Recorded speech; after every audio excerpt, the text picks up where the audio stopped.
Welcome in the arena. My name's Allyson Klein. Today, I am so excited because we are going to be taking a big deep dive into the world of OCP in advance of OCP Dublin. And I've got no one better to do that with me than Matty Bakkeren. Welcome to the show, Matty. Hey, Alison, thank you for inviting me and super excited to talk about all things OCP. So there's a lot to talk about. Let's get into it. Before we go there, why don't you just go ahead and remind folks about your background? I've known you for a long time, but introduce your company and what your role is in the data center. Sure. So nice to meet everybody. Matty Bakkeren. I run a company called Moment Thesis. It's a consultancy company where I help technology companies position new or emerging technologies in market. And you could brand OCP as one of those technologies. I've been in the industry for quite some time, 30 years in the industry, 23 years with Intel, always in the data center space, always technology and commercial activities as well. So I have a bit of a technical brain and a commercial heart, and the two sort of get together in this package, which is me. So that's me. Now, I was thinking about OCP Dublin last night, and I was remarking about the fact that we did a podcast in Lisbon last year at OCP Summit. It'll be a one-year reunion of that. And it's always a highlight of the year in terms of and data center innovation because Europe plays such an interesting role in data center computing and the requirements for data center. And we're going to get into all of that. But what Yeah. key trends are you looking at as we head into Dublin this year that you're excited to see? Okay, so you're right. It's always a bit of a feast. I always feel like a kid in a candy store at this event, right? Because there's so much innovation going on. There's so many sessions, and you get to talk to all these people from the community because OCP really is about community, right? All the people are there. So it's like a meeting of the minds, if you will. For me, there's a couple key trends that I am going to look for. So first of all, rack and power is always top of mind because I think this is one of the defining characteristics of OCP. OCP is a lot bigger than just rack and power, right? It's a community. There are subgroups on firmware. There are subgroups even up to like how you build a data center and you use low carbon concrete. So it's vast and wide. But for my interest, rack and power is really key because the rack is where you standardize, and it's just it's like the format of a container for a container ship. The rack is to a data center. It's like that unit of compute. Everybody works with racks, and an OCP rack is so fundamentally different to a standard 19-inch rack. So there's versions of that. One of them is called the high power rack, and I believe Meta is doing a first time session where the new version of high power is actually introduced. So I'm going to be looking to that one. Meta being one of the founding fathers, of course, of OCP, right? Hmm. Then the next one is liquid cooling. So, I mean, there's no getting away from this. You've heard of AI, the craze, and the power requirements. The way you cool these GPUs is basically with liquid. So liquid cooling has gone through a massive development cycle, and it's accelerating. And there's so many innovations out there. So I'm going to keep a sharp eye out on any development trends in that space. Then I saw a few interesting companies are risk-based. There's one called OpenChip. I want to check these guys out because risk well, it's not a new architecture, but it's yet another architecture that sort of has to become mainstream, but it's right at that tipping point. So that's one to watch for me. And then, I mean, I'm a geek, I nerd out. There's a few sessions on quantum, which is the next big thing, right? Hmm. And that is super interesting, and I want to learn just as much as I can about quantum. So yeah, you'll find me in those sessions for sure. What about you? What's new to You you? What do know, you think is going you to be hit a hot? lot of the big ones. I think that the things that I would add, I really want to see what's going on in the networking space with Sonic. That was a Yeah, topic that was really important in Lisbon, and I know that they've advanced and that they're going to be showing some new core capabilities. And then I also know that they're doing some work in the storage space, specifically around NVMe. So we yeah, can't always think about just compute. We need to think about balanced systems. And I think OCP does a really good job of that, of looking at the entire configuration, whether it's the continued close integration of rack and power with compute, but also how to get balanced computing platforms delivered to deliver to the workloads that are so critical to the data center. So those are a couple other ones that we can explore. But let's start our deep dive with systems. This is a trend around rack design. You talked about the high power, but it started, last year with ORV3, not ORV3 specification. ORV3, yes. Yes, I have such an issue with that acronym. I don't know why. Um, it's so interesting in terms of the co-opetition between some of the largest CSPs. Why is this Mm. integration critical to data center agility in your mind? Wow, that's a big question. Okay, so Hmm. ORV3, as the V3 sort of in the name already implies, right? It's version 3 of an existing innovation, basically. So the innovation stems from the rack being wider on the inside. The units are a little bit higher, and there's integrated power in the rack. So you don't have individual power supplies per unit in the rack. It's an integrated power supply that powers a power rail that's in the rack, and it supplies power to all the other elements in the rack. So this is the Hmm. nature of the design, right? There was a version 1, there was a version 2 where the bus bar was 12 volts, and now there's a version 3 where the bus bar is powered by 48 volts to handle higher power loads. This is so critical because, again, going back to the previous question, 19-inch racks have been the building blocks of data centers. It's like Lego, right? Everything was built around that 19-inch form factor. Um, the OCP racks are the same dimensions as 19-inch on the outside, but the inside dimensions are different. So you can kind of keep that footprint, but you bring innovation to the data center by basically changing the internals of those racks. But when you do that, you need to put in new systems, right? And you get modular setups, but you also become more power efficient because of that power rail. You also become more efficient with your cooling because those height units are a little bit bigger. So the units themselves have a little bit more real estate for airflow. Hmm. And the second thing of that is because you don't have power supplies, you don't have these cables and real estate in the systems for power supplies. You have a power shelf that takes care of that. So the concept in itself is basically well, I'm thinking, is it an evolution or is it a revolution? Personally, I think it's a revolution. Um, and people kind of have to get their heads around this when they see this for the first time. But once you explain sort of the steps that I just went through, people are like, oh, okay, I get it. Now, if you get that, then because it's more power efficient, it's more sustainable. So that's a benefit Hmm. Yeah. because ORV3 as a standard, this is open source, right? So I don't know how handy you are with metal, Allyson, if you have a workshop somewhere in the back of your house, but if you had and you could work with sheet metal, you could actually build these racks themselves because the spec is up there. You can download these specifications, and then weld these things. You could do that. This is the power of open. Anybody can take these specifications and build it. And so a lot of people have, including some of the big ones, right? The NVIDIA NVL72, that's the rack with the GB300s and also the GB300s that will come. It's an ORV3 based rack. And why? Because that spec is out there. It's developed by the hyperscalers. It's proven technology. So now you see data centers and some of these equipment manufacturers they take on these designs and they implement it because the innovation is already there. That's the power of this community, right?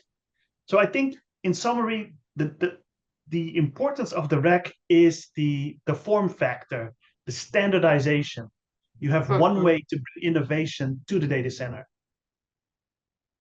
I think that it's an interesting evolution or revolution when it comes to viewing competition. And this is something that I'm going to be looking for in Dublin and later in the year in San Jose.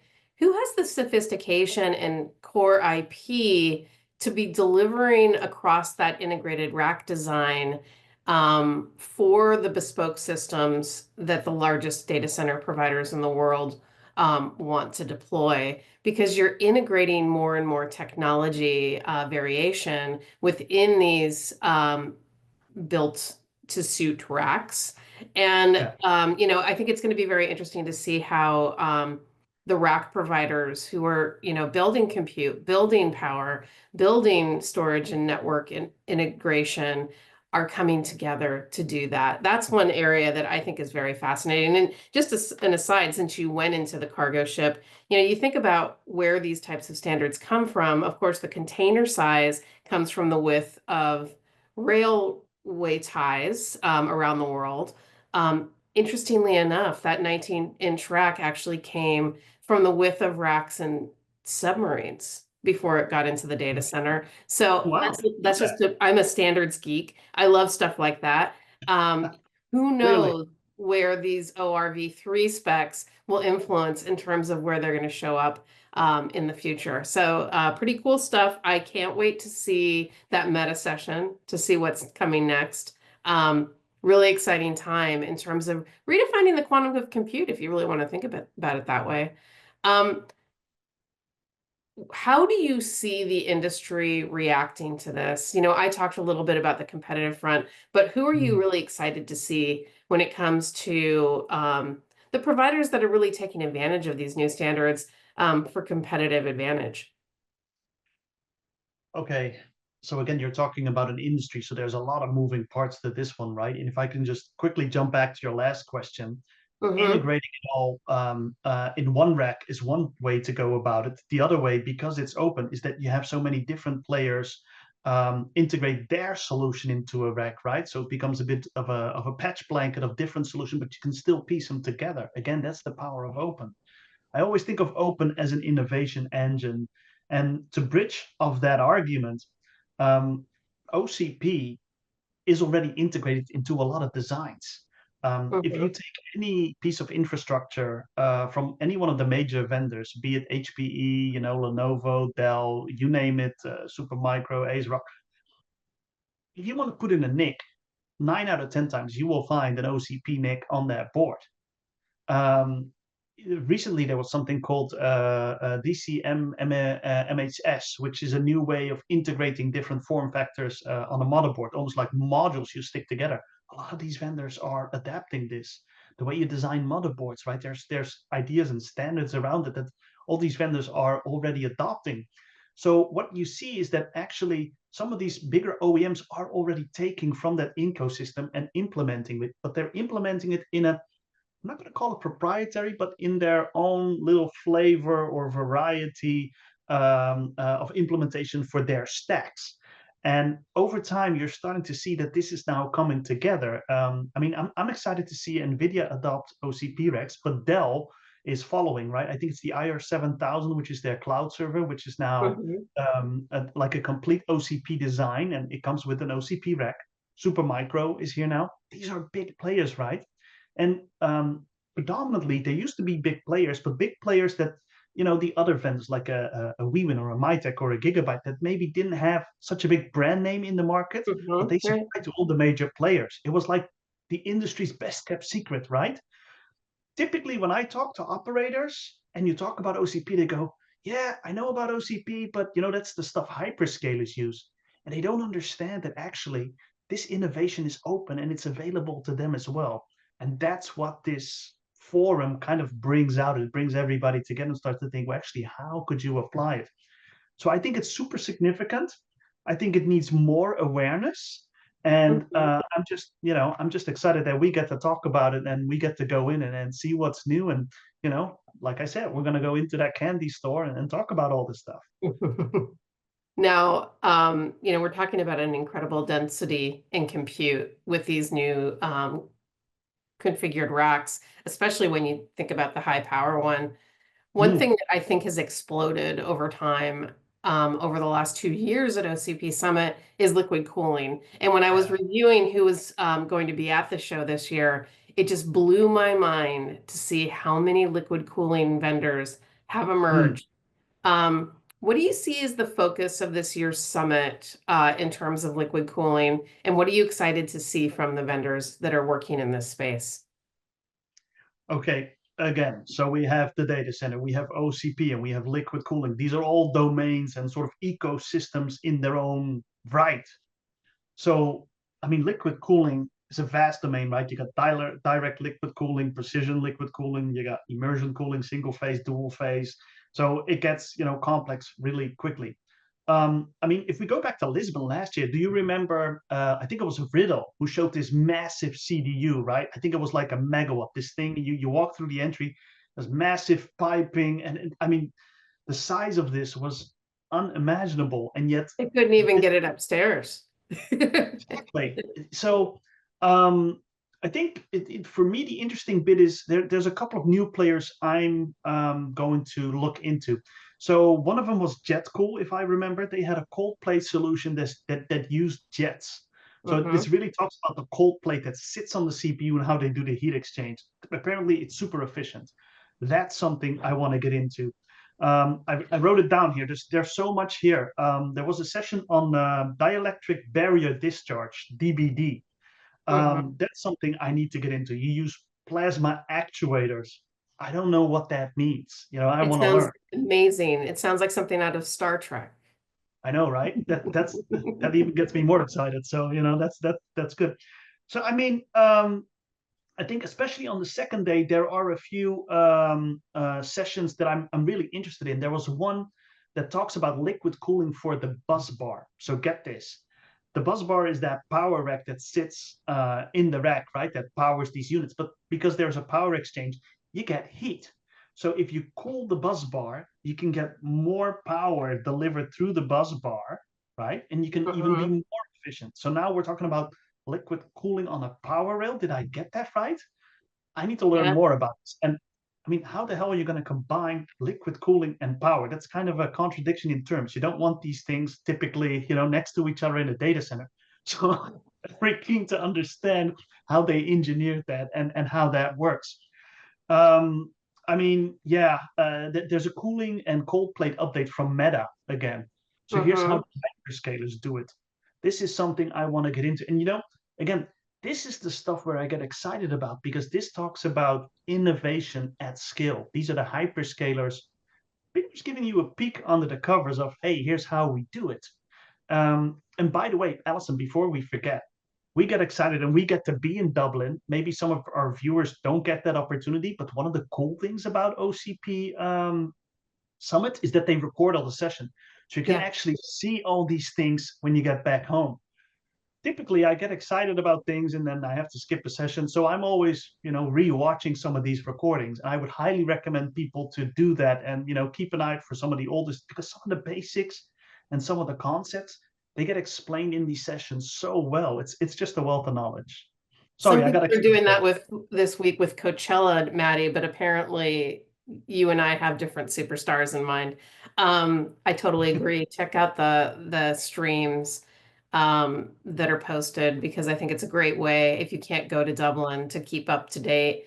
One of the things in the liquid cooling space that I'm excited to see is where they are with their dielectric specifications. Mm. OCP last fall came out with metrics on getting a certified dielectric.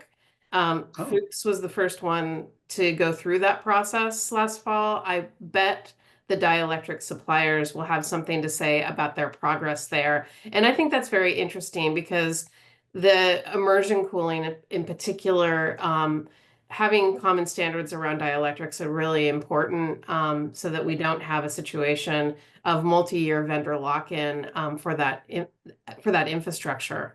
And so I think this will be a way to advance the technology. You mentioned JetCool. I'm excited to see them and hear what it's been like for JetCool since it was acquired by Flex. Talking about that scale of integrated racks, the combination of IP with JetCool and everything else that Flex has in its portfolio makes for an interesting player in this space. Let's just put it that way. mm. And I can't wait to hear what JetCool has to say about that. But yeah, I mean, liquid cooling is going to be a hot topic, no pun intended, next week in Dublin. And then, of course, we get to the compute itself. You know, Yes. we know that NVIDIA will be there, but they don't have a booth. They've got some, but they do have a presence. Um, Yeah. I think that underlying everything is accelerated computing demand is everywhere. Tech Arena was very present at GTC earlier in the year, talking about the ecosystem and the innovation around Mm. NVIDIA GPUs and what's coming in terms of core capabilities as we move forward. The pace of innovation is just incredible. How do you see this shaping in 2025 in terms of OCP and what this organization and community need to deliver to tap this accelerated computing? Yeah. So, okay.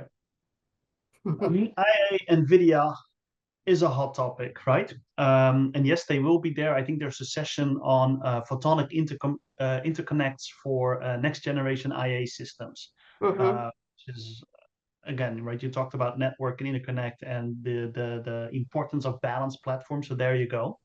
Um, but NVIDIA is not, the one and all. Yes, for AI training, they are king of the hill, no discussion.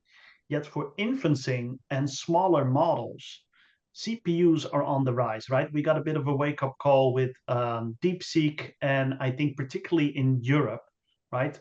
Sovereignty is becoming a big, big thing. Um, if you're familiar with the concept of quantization, this is where you take a large model and you basically compress it. These smaller modules are actually more suitable for CPUs as well. There's something this morning about Microsoft making a breakthrough in that area as well. So I think that's an area that I'm definitely going to put some feelers out to see what's going on in this marketplace. What are we seeing in the OCP community? The other part of this is, for the AI training, you need GPUs, and the hyperscalers use a lot of them. So they have these big boxes like Grand Teton, and that's a code name for one of these, GPU platforms. And I know a number of vendors will be there with a GPU training design. Um, yeah, I'm going to be all over that to see what these boxes look like. The form factor. I know one of them actually converts from 19-inch to 21-inch. Ooh. Ooh, see, there you go. Mhm. That's an interesting concept. So if you migrate your data center, then you have an option to reuse your infrastructure. Wow. Okay, so somebody did some serious engineering to make that happen.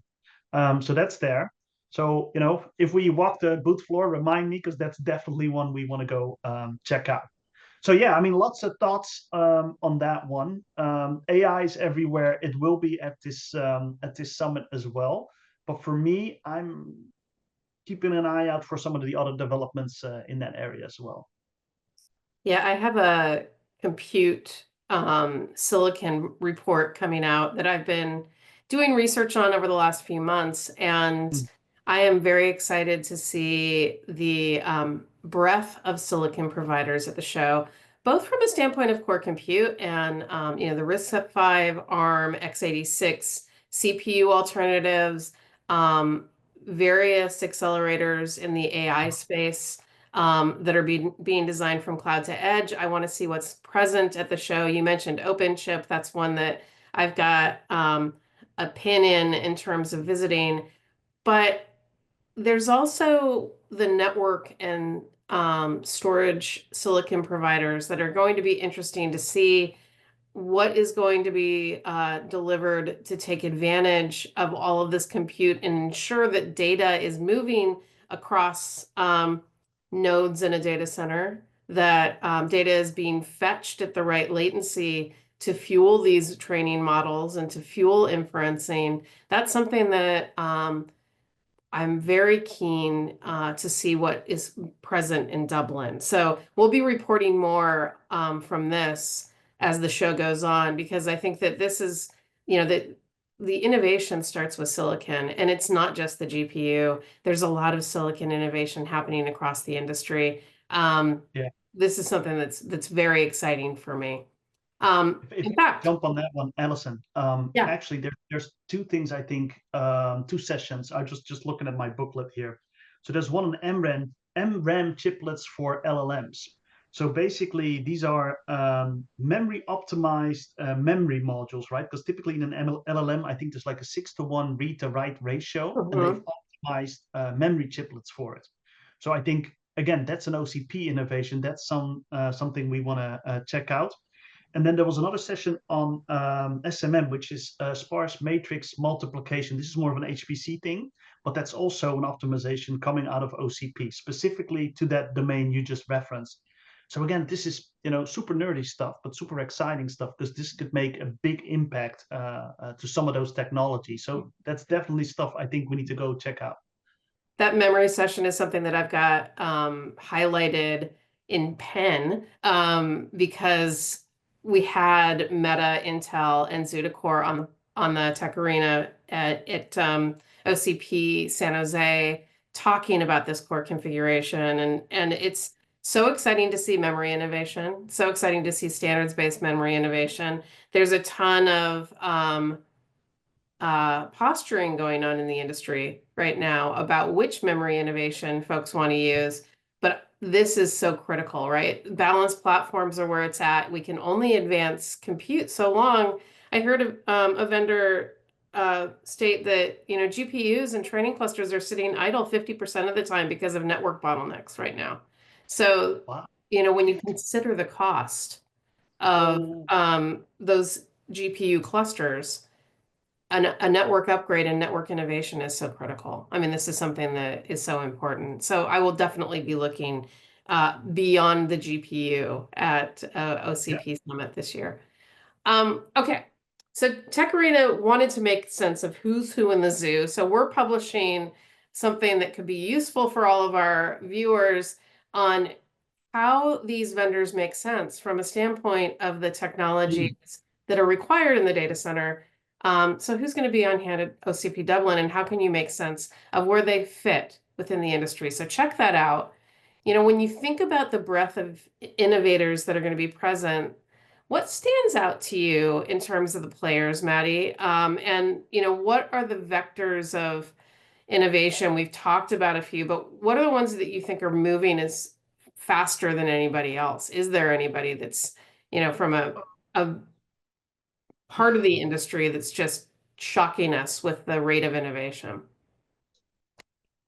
That's a really good question. Honestly, I think this is a question you need to ask me after You want to the wait? event, right? Yeah, Hmm. yeah, because then you kind of, you've spoken to everybody, you've seen it with your own eyes, and then you kind of, can figure out who's really moving faster. There's a few exciting things. So I mentioned quantum, right? There's a session on quantum safe networks that I think is interesting. So I'm not sure if you realize, but OCP is very adjacent to, well, Jason, it has a lot of overlap with the telcos, right? And Hmm. telcos are going through a major transformation as they take all their proprietary infrastructure and building it basically software defined on common hardware blocks. And OCP plays a big part in there. So there are sessions on Open RAN, there are sessions on quantum safe networks, quantum interconnects, photonic quantum computing. That's interesting because I think that's where the next disruption is coming from. So I've been exposed to a little bit of quantum over these last few weeks. That ecosystem is accelerating. All eyes on AI right now. But if you know the Gartner hype cycle, right? We go through this cycle of Hmm. innovation. I think quantum is coming up next on that hype cycle. So that for me is one to watch.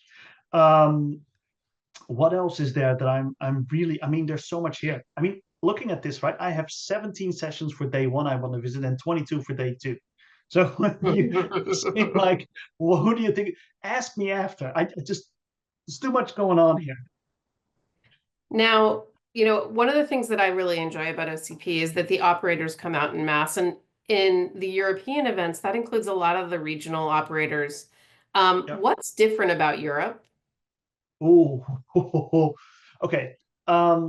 I'll give you my perspective. I don't know if that's like 100% accurate, as I don't represent Europe in here, but I'll give you my perspective. So first of all is power, the availability to power, the access to power. Power is a big complexity in the industry, but in Europe in particular, and then there are certain countries in Europe where it's really a challenge.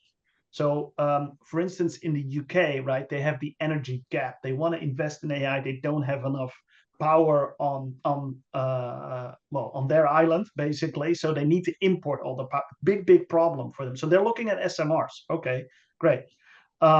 in the other European countries, like where I'm at in the Netherlands, right, we're densely populated.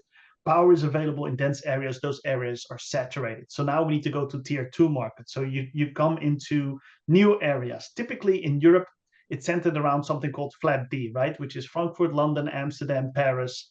And now we see all these other areas coming up. So there's Milan, there's Madrid, new areas that are coming up. So power is one. I would say sustainability is a second. So there's regulation out here. When you put down a data center, the municipality will tell you you need to run a certain set point. We want you to do a heat reuse product to reuse the heat in a data center, which is fantastic because every kilowatt hour will get a second life basically as energy, right, in the community. So that's cool. We talked about sovereignty earlier. Sovereignty, well, just because of everything that's going on in the world right now, is a big focus for Europe. So a lot of these operators have that top of mind, like how can I build solutions that are sovereign and don't have a dependency. Again, this is where OCP shines because it's open. You can take the innovation, you can implement it. And then I think Europe is different because, I mean, unlike the other geos where you have large countries, this is a collection of a lot of countries in one geo. So you get a lot of diverse perspective, diverse players, priorities as well.